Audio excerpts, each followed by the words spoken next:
Welcome, students.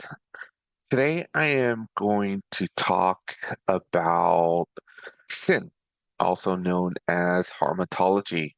We're going to look at the topic of sin, but more specifically, we're going to look at how sin emerges within the letters of Paul, especially within Paul's letter to the Romans. This is our goal to kind of discuss, just get an overview of more of a Pauline understanding of sin. I do want to admit that when you're looking at sin, you're going to notice that different writers have a different nuance or at least a different understanding of sin. This lecture specifically, we're going to look at Paul and what Paul has to say about the subject. So let's check it out. One of the things that I do want to point out, though, before our conversation or at least our dive into Paul's letter, is that it is actually kind of difficult to talk about sin. And and for many of us, especially if you've grown up within a traditional legalistic or a fundamentalist Christian background, almost everything is a sin. You go to the movies, it's a sin. You wear jeans, it's a sin. And so sometimes when we're talking about sin, we also have to be mindful that not everything is sinful, and sometimes the things that we call sinful are really cultural preferences or traditions. Also, one of the difficulties of talking about sin is that sometimes, whenever we talk about sin, not only is it very judgmental or negative, but also it can be very pessimistic about humanity. It's very judgmental. Or we also can think about the human body as completely evil and carnal and fleshly.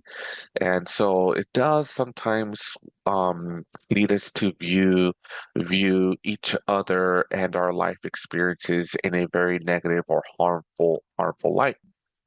Whether or not we kind of admit to this or not, sin is something that also transcends culture and time because everyone seems to recognize that there is something deeply wrong with the world, even with themselves. Sometimes we do things that we don't want to do, or sometimes we don't understand why we do the things that we do.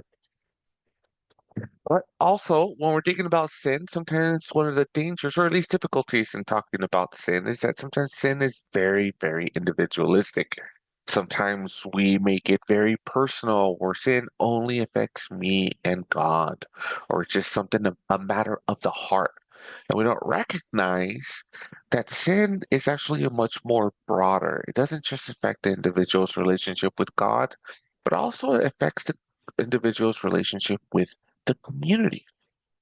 This also needs to, or at least should compel us to think about such a notion called corporate sin or social sins or even systemic sins. Are there some sins that are embedded within our laws, within our culture, within our society that are sinful in and of themselves? But what is sin? So here's just a very short definition. So the word sin is in the Greek, it's the Greek word hamartia. This is basically archery terminology, which basically means to miss the mark or a failure to miss the mark. Um, it was also a term that refers to like an error or an offense that's not intentional or malicious, but it just demonstrates negligence on the part of the perpetrator. And also another thing to point out when we're thinking about sin, sin is in the Greek word for sin within Greek literature. It was primarily not religious language, nor understood in any divine sense as if you are sinning against some divine being.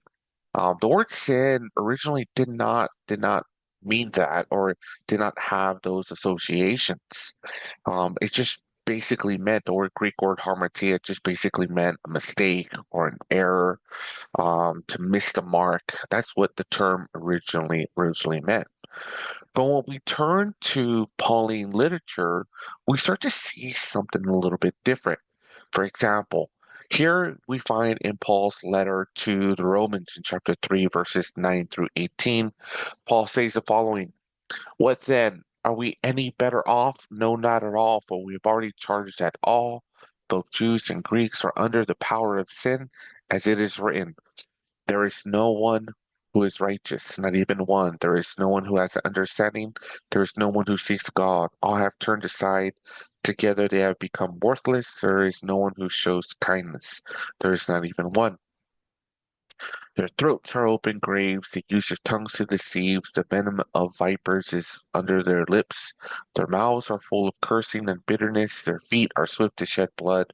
Ruin and misery are in their paths, and a way of peace they have not known. There is no fear of God before their eyes. Here we find Paul making this claim, or at least he's helping the readers understand that there is a sense of universality of sin. Not only is all humanity under the power of sin, but sin also impacts every single part of our lives and bodies. So here we can see within this text how sin impacts our throats, our tongues, the lips, mouth, feet, eyes. So notice the bodily imagery that Paul uses to describe the impact and the effect of sin.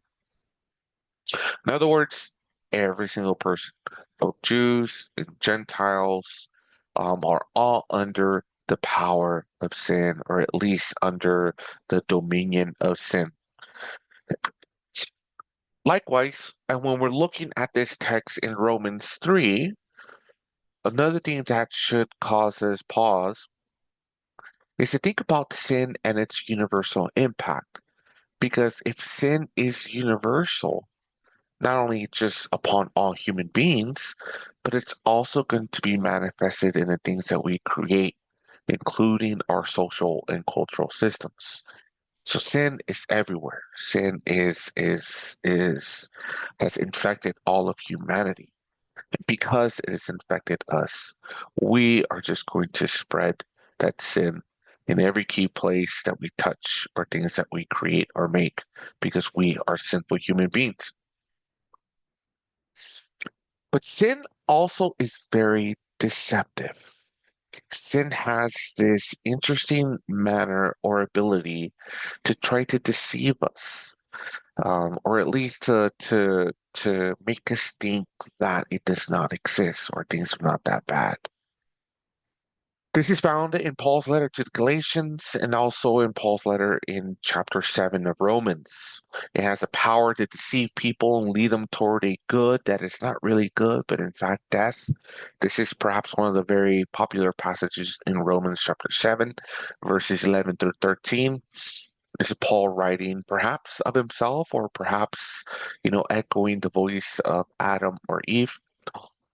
He says the following, for sin, seizing the opportunity in the commandment, deceived me, and through it killed me. Did that which is good then become death to me? By no means, but in order that sin might be recognized as sin, it produced death in me through what was good, so that through the commandment, sin might become utterly sinful. So notice, sin deceives. That's just what it does. It convinces us to think that that which is good is really bad and that which is bad is really good. And God gave us the law. He gave us the commandments, not to burden us, but to expose sin. But sin, with this interesting deceptive power, it convinces us that those things that we think are right are actually wrong. And again, those things that we think are wrong are actually right. Sin even uses the commandments of God and it twists them. And this is that what we could see in the story of Adam and Eve in the garden.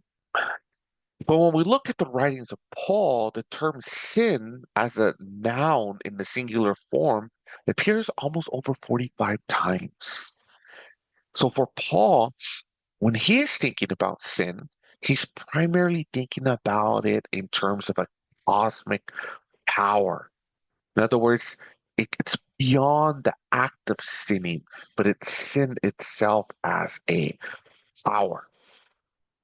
And again, for Paul, we're all under this power of sin. But as we can see in Romans 3:9, when Paul talks about us being under the power of sin, in this passage in Romans 3:9, sin is personified as if it has this enslaving power that dominates all of humanity.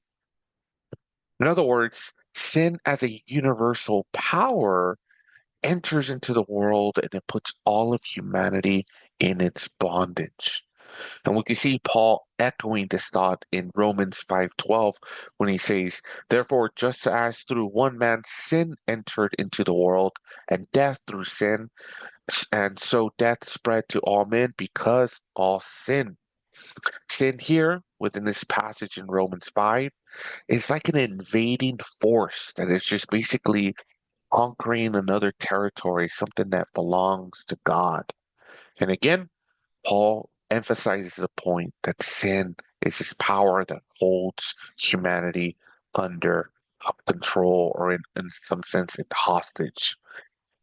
This is in Romans 6:14 when Paul says, "For sin shall not be master over you, for you're not under the law, but under grace." And again, we can notice that sin not only invades, it rules as a lord over the human world in all its dimensions. And again, here's another passage. This is in Romans 6:16 when Paul says, "Do you not know that when you present yourselves to someone as slaves for obedience, you are slaves of the one whom you obey, either of sin, resulting in death, or of obedience, resulting in righteousness?" Sin here, as we can notice in this passage in Romans 6, it's expected to be obeyed. And in some sense, humanity doesn't really have a choice. And like a slave, we can try to disobey the influence or the power of sin, but it's impossible. We are going to sin. And also, when Paul uses the language of sin, especially the sin as an enslaving power, this also implies that we're unable to free ourselves by our own effort. We need to be set free by someone else who can liberate us from the power of sin. But also, sin, even though we've been talking about this, and even when Paul discusses this a lot within the book of Romans, it is not something that's also intrinsic to the being and identity of humanity. In other words, when we're looking at scripture, especially Adam and Eve and his descendants, they're also portrayed as victims to an external force that compels them to do things that they don't want to do. But it does, though. This is not to say that Adam and Eve are excused. Um, but what sin does, it turns God's creation, what God created as good and beautiful, it turns God's creation into a creation that actively commits sin. So in some sense, we become sinners as a result of sin's invading force and power over our lives and over all of humanity. And Paul admits this is in Romans 3:12, "For all have sinned and fallen short of the glory of God." But overall, notice, for Paul, when he's thinking about sin, he's thinking about it also in terms of a power that enters the world, a power that reigns in the world, a power that enslaves humanity, a power that deceives us, and a power that lives within humanity. This is all within Paul's letter to the Romans, Romans 5, 6, and 7. Paul develops his theology of sin in these terms. Paul describes sin as a personified force with agency. It enters, it lives, it rules, it enslaves, and it wages war against humanity. Sin as a power is also embedded within our human systems and institutions. Sin is around us, sin is within us, and sin is here to stay. One of the best evidence, or at least for Paul, when he's thinking about sin, is really as manifested in and through death. Because when we're thinking about death, death is itself the result of the rule of sin. Because when sin entered into the world, so did death. Here we find Paul describing this thought in Romans 5, where he says, therefore, just as through one man sin entered into the world, and death through sin, and so death spread to all men, because all sinned. Death is also personified as a cosmic power. Death is reigning and ruling over humanity. Because we all sin, we all participate in this thing called death. And you can see Paul also describing this thought in Romans 5, verse 14 and 17, when he says, death reigned from Adam until Moses, even over those who had not sinned in the likeness of the offense of Adam, who is a type of him who was to come. For if by the transgression of the one death reigned through the one. In other words, death itself is also the distinguishing mark and the result of sin's reign. We know that sin is present because death is present. And as Paul states in the very popular passage in Romans 6:23, for the wages of sin is death. And again in Romans 5:21, sin reigned in death. In other words, where there is no sin, there is no death. That is also why there's no death in heaven, because there's no sin. Uh, but we have to think about these two dynamics that go together, because proof of sin's reign is manifested in and through death. The reign and the rule of sin coincides with the reign and the rule of death. And those who are under the power of sin are also separated from God. And because we all sin, death is what both spiritually and physically separates us from God.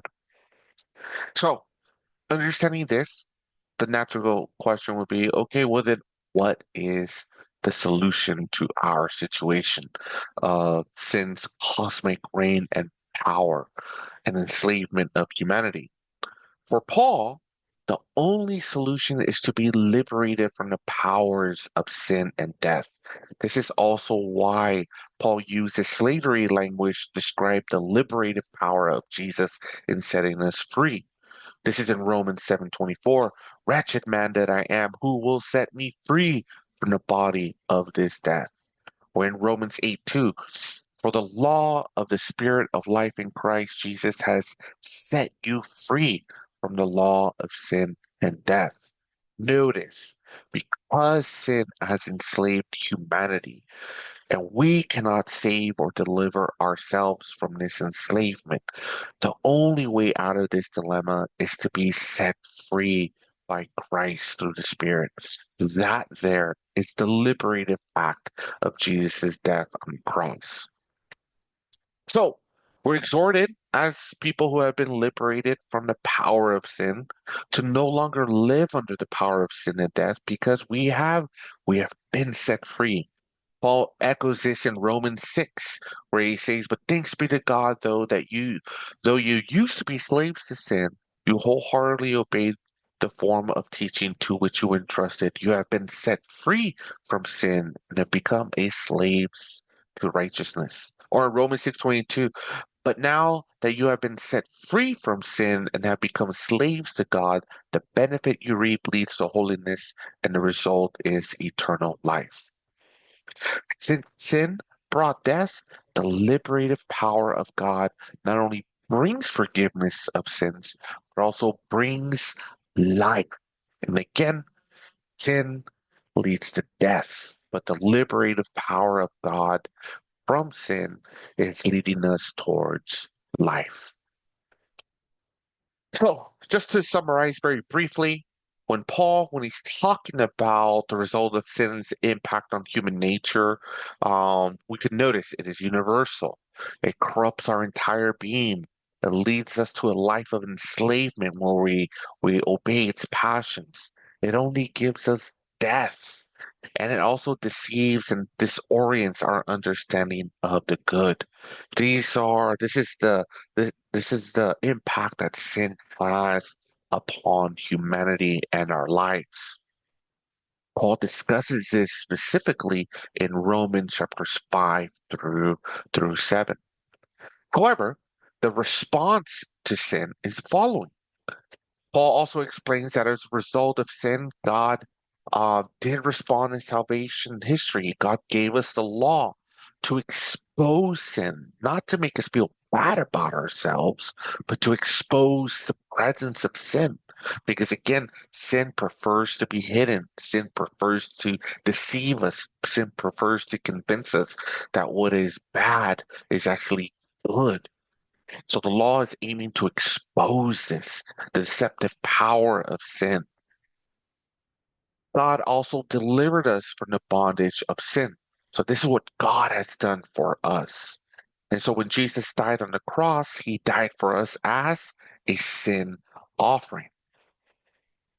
So again, to review, what is sin? Sin is basically everywhere. It's almost like asking a fish what is water, because sin does affect everything. It affects our relationship with God, our relationship with humanity, our society, creation. It affects the way in which we construct and order our society. In other words, it doesn't just live in our hearts. It lives in our policies, our systems, our norms, our culture. It lives in everything and all the things in which we participate in. When we fail to recognize this, the universality, the cosmic role and impact of sin, we reduce sin to a matter of personal failure. And that is a more of a Greek way of thinking about sin and not necessarily how Paul describes sin in the book of Romans. So we can't reduce sin just to personal failure or individualistic decision or choice, because it overlooks the ways our collective brokenness also becomes embedded in the very fabric of our world. And again, cannot forget that sin also affects how we see and identify sin. Sin has this tendency of convincing us that what is evil is really good and making us believe that what is harmful is actually beneficial. That's why sin has this ability to blind us to injustice by addressing it also in the language of personal responsibility.